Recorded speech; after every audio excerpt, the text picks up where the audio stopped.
धन्यवाद आज के दिन के लिए, परमपिता परमेश्वर आपके अनुग्रह के लिए। आज हम बात कर रहे हैं आशीषों की रुकावटें। पार्ट 1 में हमने बात किया था प्रार्थना की कमी के बारे में, और इस पार्ट 2 में आज बात कर रहे हैं भटकाव के बारे में कि हमारा जीवन भटकाव के कारण हम अपनी आशीषों से वंचित रह जाते हैं।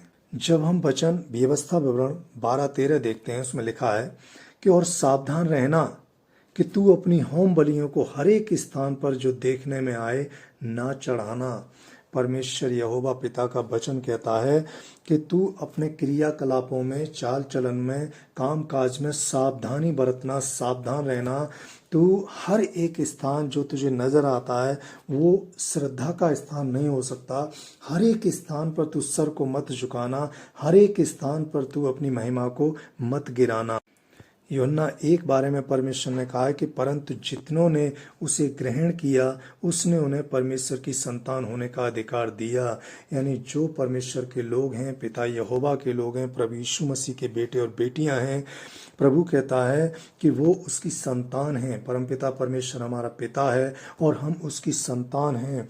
तो परमपिता परमेश्वर यहोवा की संतान होने के बाद हम अपना सर हर कहीं नहीं झुका सकते, हर जगह हम सजदा नहीं कर सकते। हमारे जीवन में कंसिस्टेंसी होना बहुत ज़रूरी है। हम अपने पिता को पहचान लें कि हमारा परमेश्वर है जो स्वर्ग में रहता है। धरती की कोई भी ऐसी चीज़ नहीं जिसके आगे हम सिजदा करें। और जब हम परमेश्वर को जान लेते हैं तो हेसिटेशन की हमारे जीवन में फिर कोई जगह नहीं होनी चाहिए। नो हिचकिचाहट, कोई हिचकिचाहट नहीं, कोई हेसिटेशन नहीं। जब हम स्वर्ग के परमेश्वर को जान चुके हैं तो फिर अंधविश्वास में अपने आप को नष्ट करने का कोई कारण नहीं रह जाता। अंधविश्वास हमेशा जीवन को दुखी करता है, जीवन को नरक बनाता है, जिंदगियां नष्ट हो जाती हैं अंधविश्वासों में। तो परमेश्वर को जानने के बाद इन अंधविश्वासों से बाहर आना, और जितनी जल्दी हम बाहर आ सकें उतना हमारे लिए बेटर है। ये बहुमूल्य जीवन जो परमेश्वर ने दिया है, जो एक ही बार मिला है, यदि इसका सरेंडर करना है तो परमेश्वर के आगे अपने जीवन को सरेंडर करें। किसी कब्र के आगे सर न झुकाएं, कब्रिस्तान में सर न झुकाएं, पेड़ सूरज के सामने सर न झुकाएं। ये चीज़ें आदर देने की नहीं हैं, ये उपयोग करने की चीज़ें हैं। पेड़ पौधे उपयोग करने के लिए परमेश्वर ने हमें दिए हैं। हमें सिजदा करना है सिर्फ अपने स्वर्गीय परमेश्वर यहोवा का, जो सारी सृष्टि का मालिक है, जो हमारा रखवाला है और हमें हर पल संभालता है। नीति वचन 4 में एक वचन, प्रभु का वचन कहता है कि सबसे अधिक अपने मन की रक्षा कर, क्योंकि जीवन का मूल स्रोत यही है। यानी प्रभु कहता है कि ये जो तेरा मन है, इसको, मन को भटकने से बचा। मन चाहता है कि सांसारिक चीज़ों में लीन रहे, लेकिन हमारा आत्मा चाहता है कि हम सांसारिकता से अलग होकर परमेश्वर में मन लगाएं। शैतान हमारे मन पर अधिकार करता है, मन में गलत चीज़ों को डालता है, और इस तरह हमारे जीवन में भटकाव आता है और हम संसार में लीन हो जाते हैं, संसार में अपने आप को नष्ट करते हैं। लेकिन प्रभु चाहता है कि हम अपने मन पर नियंत्रण रखें, हम अपनी आत्मा की सुने, मन की नहीं।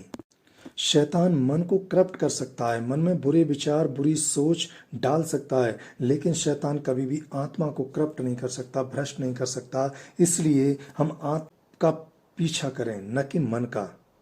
मन में शैतान तरह तरह की विकृतियां डाल सकता है, तरह तरह से हमें संसार में उलझा सकता है, और बहुत सारे लोग आज ताबीज़ों और अंगूठियों में अपने जीवन को नष्ट कर रहे हैं। उनका भरोसा परमेश्वर पर नहीं, मनुष्यों पर है। उन्होंने मनुष्यों को अपना उम्मीद का आधार बना रखा है, मनुष्यों को अपना उद्धार का मार्ग बना रखा है। लेकिन हम जानते हैं कि कोई भी मनुष्य किसी दूसरे मनुष्य का उद्धार नहीं कर सकता, कोई भी मनुष्य किसी दूसरे मनुष्य में शांति नहीं ला सकता। ये परमेश्वर है जो हमारे जीवनों में शांति लाता है, हमारे बुरे विचार, बुरी सोचों से हमें निकाल सकता है, हमारी बुरी एडिक्शन से हमें निकाल सकता है, बुरी लत और आदतों से हमें निकाल सकता है, और सांसारिकता से निकाल कर परमेश्वर में लीन करा सकता है। परमेश्वर ही है जो हमें प्रेम उत्पन्न कर सकता है कि एक दूसरे से हम प्रेम करें और नफरत को त्यागें। आज बहुत से लोग जगह जगह कलीसियाओं में भटक रहे हैं, अलग अलग पास्टरों के पास भटक रहे हैं, अपनी शांति के लिए जगह जगह भटकने में लगे हुए हैं। तो ये इसलिए प्रभु कहता है कि आप मत भटकिए, हर एक स्थान पर मत भटकिए।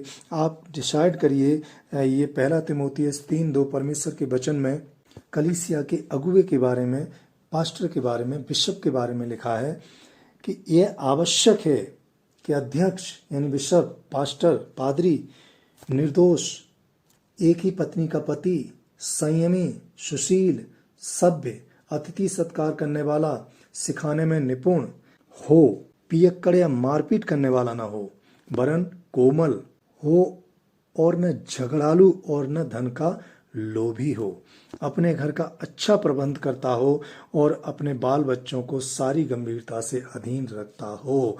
ये परमेश्वर ने एक पासवान के लिए ये 14 गुण परमेश्वर ने बताए हैं कि ये गुण जिस पास्टर में हो, आप उस पास्टर की संगति करिए, आप उस कलीसिया में जाइए जहाँ के पास्टर में, जहाँ के कलीसिया के अध्यक्ष में ये 14 गुण हों, यानी वो झगड़ालू नहीं हो, दीन और नम्र हो, पियक्कड़ ना हो, अपने घर का अच्छा प्रबंध करता हो, सभ्य और सुशील हो, एक ही पत्नी का पति हो और वो निर्दोष हो, कोई उसके जीवन में बुरी चीज़ें, बुरी आदतें न हों और कलीसिया के लोगों को ठीक से ट्रीट करने वाला हो। जगह जगह भटकाव से कई तरह की दिक्कतें आती हैं। पहला तिमोथियुस 5:22 परमेश्वर के वचन में है कि किसी पर शीघ्र हाथ न रखना और दूसरों के पापों में भागी न होना, अपने आप को पवित्र बनाए रख। यानी परमेश्वर का वचन ये सिखाता है कि एक दूसरे के पाप किस तरह से हमारे जीवन को अफेक्ट करते हैं। यदि कोई विश्वासी बनने का ढोंग कर रहा है और उसका जीवन पाप में लिप्त है, तो प्रभु का वचन कहता है कि यदि आप उस पर हाथ रखते हैं तो आप उसके पापों में भागी होंगे। यही बिल्कुल दूसरी तरह से कि यदि पास्टर पापी है, पास्टर का जीवन बुरा है, उसका जीवन परमेश्वर की आज्ञाओं के अनुसार नहीं है, वचन के अनुसार नहीं है, तो उसके पाप भी विश्वासी पर ट्रांसफर होंगे। इसलिए बड़े सतर्क रहने की ज़रूरत है कि हर किसी से अपना हाथ ना रखवाएं और दूसरों के पापों में भागी ना हो।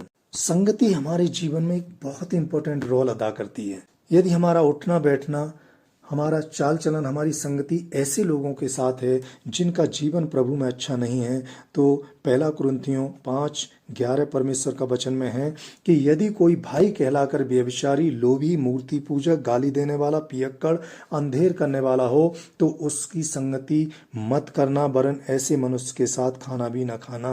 प्रभु कहता है कि ऐसा कोई भाई कहलाता है, ऐसा कोई विश्वासी है जिसका जीवन बुरा है, जो बुरी संगतियों में लिप्त है। प्रभु कह रहा है कि ऐसे ढोंगी लोगों से आप दूर रहें, ऐसे बुरे लोगों से आप दूर रहें जो विश्वासी होने का सिर्फ ढोंग करते हैं और उनके जीवन में सिर्फ बुराइयां ही बुराइयां हैं, उनका जीवन बुराइयों से भरा हुआ है। ऐसे की संगति आप ना करें। यदि ऐसे लोगों की संगति करते हैं तो आपका जीवन भी भटक जाएगा, आप भी बुराइयों में लिप्त हो जाएंगे, प्रभु के वचन से दूर होंगे और अपने अनुग्रह को और अपने उद्धार को खो देंगे। कई बार ऐसी हालात और ऐसी परिस्थितियां हमारे सामने आती हैं कि कुछ ऐसे काम जो परमेश्वर हमें करने के लिए अलाउ नहीं करता, जो परमेश्वर नहीं चाहता कि हम वो काम करें, लेकिन फिर भी करने पड़ जाते हैं। तो यहाँ एक एग्जाम्पल दिया हुआ है, दूसरा राजा 5:18 प्रभु का एक वचन है। हम जानते हैं यहाँ नामान कोढ़ी के बारे में जिक्र किया गया है कि जिसको प्रभु ने उसको कोढ़ से चंगाई दी थी।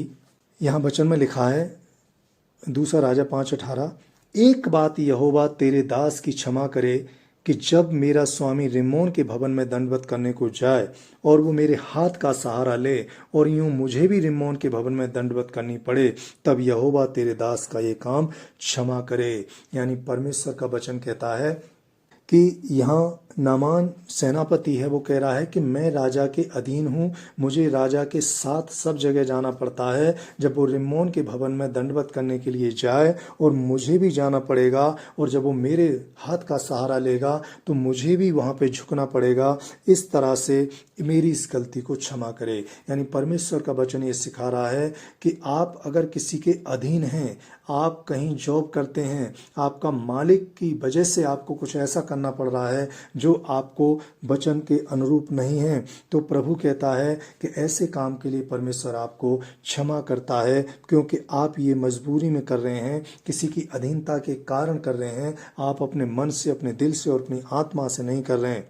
तो कोई भी ऐसा काम चाहे वो मजबूरी में किया जाए, चाहे सास बहू से कराए, चाहे पिता अपने पुत्र से कराए, चाहे माँ अपनी बेटी से कराए, यानी ऐसा कोई भी काम जो परमेश्वर के वचन के अनुरूप नहीं है लेकिन मजबूरी में करना पड़ रहा है, तो प्रभु उसको क्षमा करता है। शर्त ये है कि वो सिर्फ मजबूरी में किया हुआ काम हो, उसमें मन न लगाया जाए, सिर्फ काम समझ के किया जाए कि मुझे ये इसलिए करना पड़ रहा है क्योंकि मैं मजबूर हूँ।